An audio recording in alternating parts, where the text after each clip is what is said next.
It is Wednesday, May 23rd, 2018. I'm Gord Long. As is normally the case, we have a lot of charts for us to go through, so therefore we will pass over some of them quickly, but leave you to examine them further at your leisure. You'll need to open your viewer to full screen viewing or you'll not be able to see some of the detail I'll be discussing in the charts. A reminder before we begin, do not trade from any of these slides. They are for educational and discussion purposes only. The purpose of the audio is to discuss key developments in those areas not specifically updated in this month's macro online updates. The research document this month updates U.S. economic developments. Therefore, the slides this morning will focus on our other three report areas of our monthly report: global risk, macro, and regional economic developments. As I so often do, I'd like to tie them together into a discussion on the profound societal shifts currently underway, which we focus on in the themes section of the MATA SII site. They are something that must be carefully considered in the context of formulating your investment strategy if you do not want to be blindsided by what is becoming increasingly clear is unfolding and which lies ahead of us. I would therefore like to cover the items outlined here. We are in the midst of a profound societal shift that we all realize, but somehow we forget in the midst of the onslaught of everyday activities. The list of significant changes is long, but I've isolated three here. We accept globalization as though it has been with us for a long time, when in fact 20 years ago, prior to the tech bubble, the advent of the internet, and China's entry into the World Trade Organization, there were best-selling books, I recall, just coming out predicting the coming era of globalization. What most of these books failed to realize at the time was that globalization would usher in two profound drivers of overall societal change: labor arbitrage and oversupply. 54,000 U.S. manufacturing facilities subsequently left the U.S. to take advantage of cheaper offshore labor rates. Descriptors like outsourcing, offshoring, downsizing, right-sizing, etc. were coined and became part of the common global vernacular.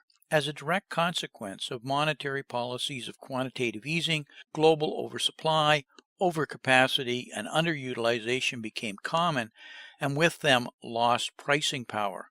All these became powerful deflationary forces. The stealth shift of demographics has also been occurring in parallel in a perfectly predictable manner. Reduced birth rates policies in countries such as China and Japan were societal game changers, but were also seen in many other highly populated countries due to the availability of birth control pills, etc.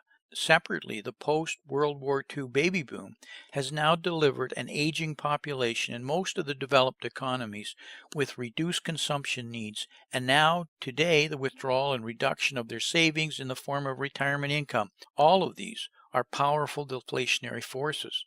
The impact of technology can't be overstated. The internet has become ubiquitous and has transformed almost all industries and business models. Robotics is only now truly sweeping across society in the form of driverless cars, black factory automation, retail kiosks, and an endless array of products that increasingly utilize integrated facial recognition, artificial intelligence, and sophisticated mobility capabilities. Technology has become an additional powerful global deflationary force. Besides profound deflationary global pressures these three shifts are having, they have been predominantly targeted at cost reduction versus dramatic new and major revenue enhancers. They have proven to be incredibly disruptive to existing labor employment. In fact, I would argue that together they have become major global destructive forces to net labor employment growth that is sufficiently reduced as not to be able to handle the 600,000 new jobs estimated by the World Bank to be required within the next 10 years. All of these shifts have been with us for a while, and governments have been forced to act in some fashion. However, their policies can only be described as policies of delay or kicking the can down the road. Policy initiatives that will solve the looming global problem of employment growth have been basically swept from the public narrative. This is primarily because there are no political answers, and additionally, the problem is global, and our present political structure is built around the nation state. I have showed this diagram of monetary malpractice for years now. It has proved itself as matters have unfolded exactly as we anticipated in 2012 and outlined in many of our annual thesis papers, including the 2013 paper on statism. The monetary policies of quantitative easing and zero interest policy, or ZIRP, and a raft of other untested policies have delivered the expected moral hazard, unintended consequences, and dysfunctional markets, all perfectly predictable if these policies were allowed to be continued too long, which they have been. Our 2012 thesis paper on financial repression spelled out this macroprudential policy by central banks and governments who were entrapped without solutions to these powerful shifts. I co-founded the Financial Repression Authority to specifically track the expected advancement of these policies. The FRA still does this, and I encourage you to follow our free articles and podcast interviews. Simply stated, we have two tectonic forces pulling at each other, deflation and the natural shifts we just described, and inflation as a result of the policy prescriptions being used by the powers to be to combat deflation.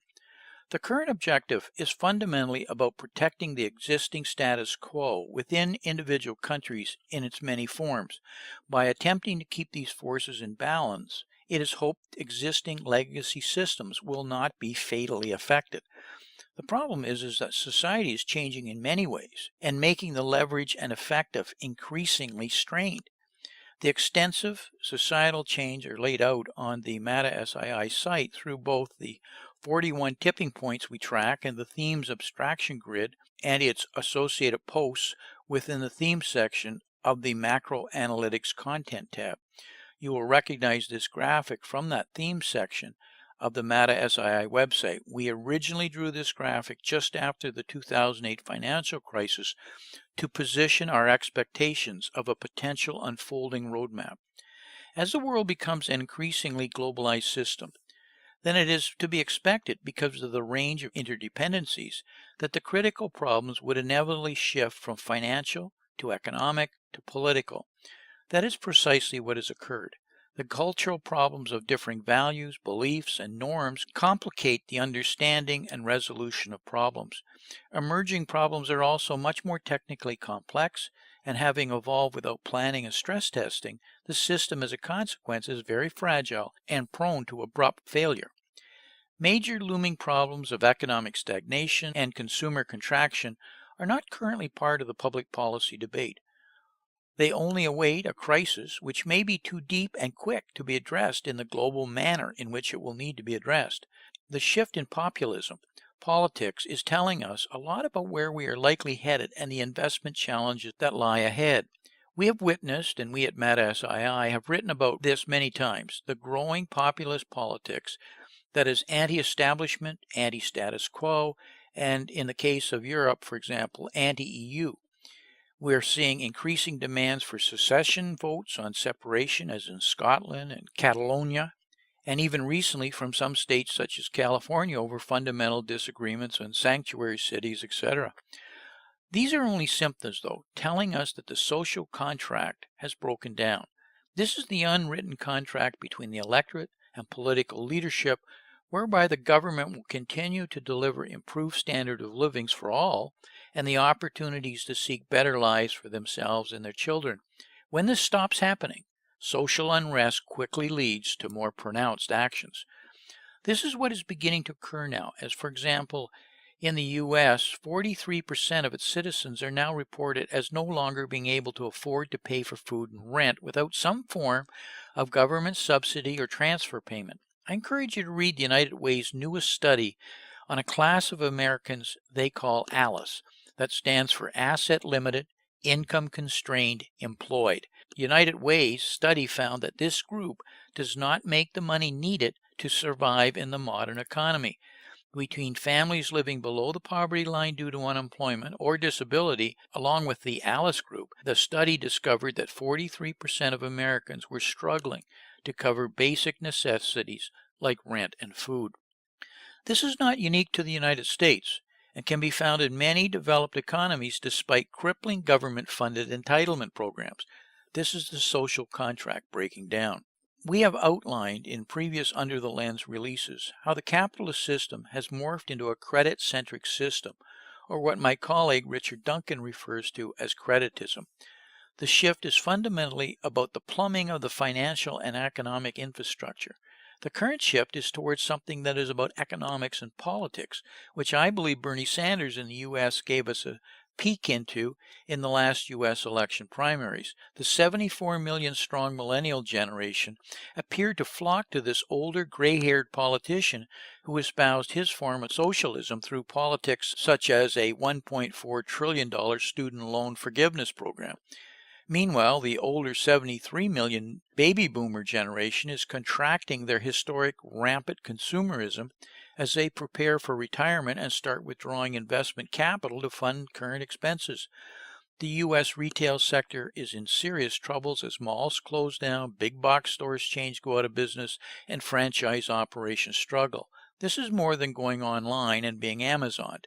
This is additionally about real disposable incomes no longer keeping up. The consumer is retrenching in a 70% consumption economy in the United States, and a consumer contraction of its growth rate is well underway. This is a major societal shift. In our 2013 thesis paper, Statism, I wrote about these shifts using Nolan charts. As much as the current polarization in politics between the views of the left and right appears to be, the real shift that is occurring is between the libertarian beliefs and those of the statists. Not that many years ago, the secret political strategy was to dominate the middle. That middle has shifted actually downwards, rather than just more left or extreme right leaning. With the increasing size of government, we are tipping towards social democrats and liberal socialism as collectivism and its views become more politically correct. Unfortunately, this leads towards leaders who capture growing populism with harsher forms of government policies which promote nationalism to achieve its goals. I drew this diagram in 2013 on where I felt we stood then in this migrational shift. Security of various forms was clearly winning out over the importance of liberty. Left or right was not the real issue. It was the direction of real government policies that was important, not the campaign rhetoric. After the election of Donald Trump and his first year and a half in power, I would suggest we have now moved further towards harsher forms of government policies to implement, for example, Make America Great Again and America First.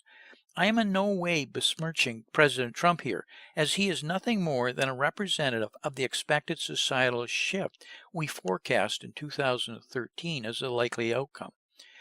In our 2016 thesis paper, Crisis of Trust, we argued that the failure of political leadership to resolve issues and address the real problem the electorate was facing in their daily lives had led to a crisis of trust in the existing political system across most of the developed economies. Within the ring here are some of the massive problems that have been left unresolved and will soon, like a tsunami or perfect storm, overtake society.